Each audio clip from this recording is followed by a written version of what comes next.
Hey guys, today I'll be showing you my Aggro Merfolk build.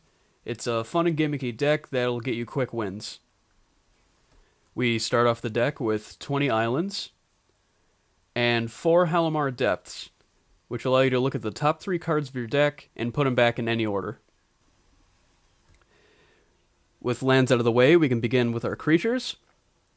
First up, we have Enclave Cryptologist. It is a 1-drop 0/1. It has a level up cost of 1 and 1 blue, so it's pretty cheap.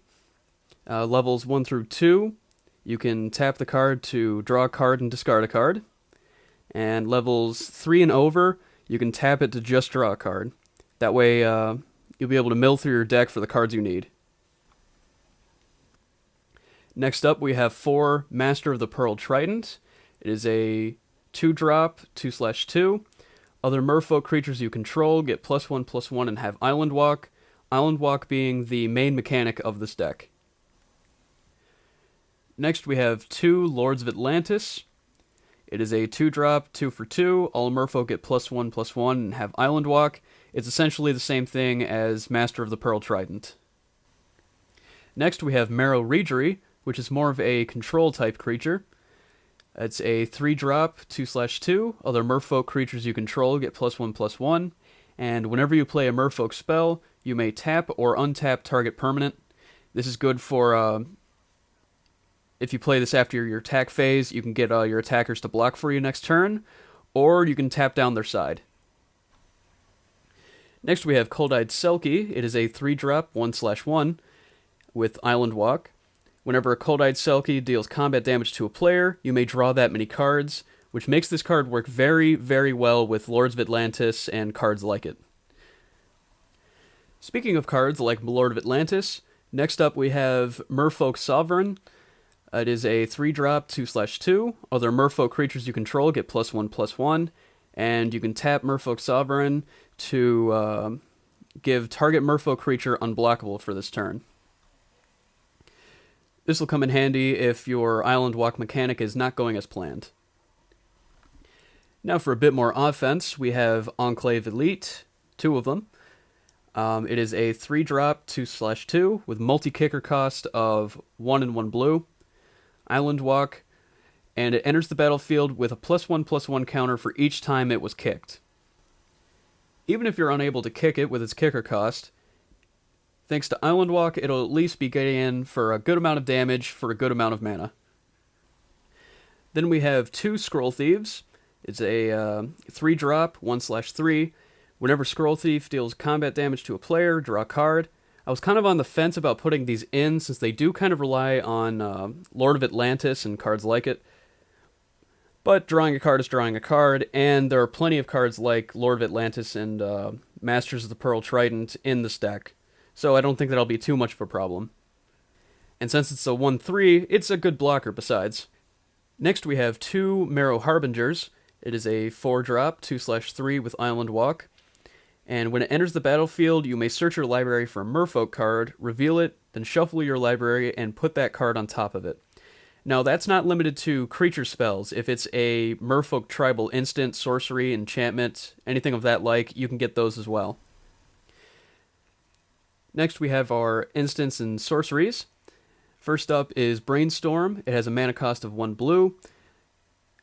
Draw 3 cards, then put 2 cards from your hand on top of your library in any order. Now our next card is very similar. It's Preordain. It costs a mana cost of 1 blue. Scry 2, then draw a card. Again, this will help you get the cards you need a turn or 2 earlier. Next we have 3 Aquatex Will. Arguably one of the more important cards in the deck. It has a mana cost of 1 blue. It is a tribal sorcery, Merfolk. Put a flood counter on target land. That land is an island in addition to its other types, as long as it has a flood counter on it. If you control a Merfolk, draw a card. With this in play, your creatures with Island Walk will be unblockable. Our 4 copies of Sea's Claim will actually have the same desired effect. It has a mana cost of 1 blue, enchant land, enchanted land is an island. And after that we have 1 copy of Spreading Seas, mana cost of 2, enchant land. When Spreading Seas enters the battlefield, draw a card. and the enchanted land is an island. Now for a bit of control, we have 1 counterspell and 2 mana leaks. And for a bit more card drawing, we have 1 divination, which lets you draw 2 cards, and Foresee, which lets you scry 3 and then draw 2 cards. And now finally, our Enchantments and Artifacts. First up, we have 2 copies of Marrow Commerce. It has a mana cost of 2. It's a tribal enchantment, Merfolk, of course. And it allows you to untap all of your Merfolk creatures at the end of each of your turns. That way you can block each turn if you need to. And we finish off this deck with the artifact Door of Destinies. It's a mana cost of 4. As Door of Destinies enters the battlefield, choose a creature type, Merfolk obviously.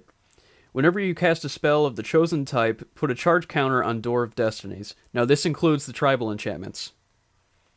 Creatures you control of the chosen type get +1/+1 for each charge counter on Door of Destinies. This card is good if the game goes a bit longer than you want it to, and you need to keep beefing up your creatures. Now, with our deck completed, I will shuffle the cards and get a test hand. Okay, with the deck shuffled, I'll just draw the cards. 1, 2, 3, 4, 5, 6. Oh, give me a sec. Come on, get up here. 6 and 7. Okay, looks like a decent hand. We have 2 islands, Merfolk Harbinger, or Marrow Harbinger, Wake Thrasher, Sea's Claim, another island, and Foresee. Okay, so we got some pretty decent creatures. We have one of our island-making enchantments. All right, not bad. Our next 3 cards would have been Spreading Seas, another island, and Marrow Regery, which would have boosted all my other Merfolk, and given me a little bit of control. Okay, so that was my Aggro Merfolk build. I hope you guys enjoyed. Leave a like, favorite, and comment if you did. And if you want more, subscribe to my channel and let me know.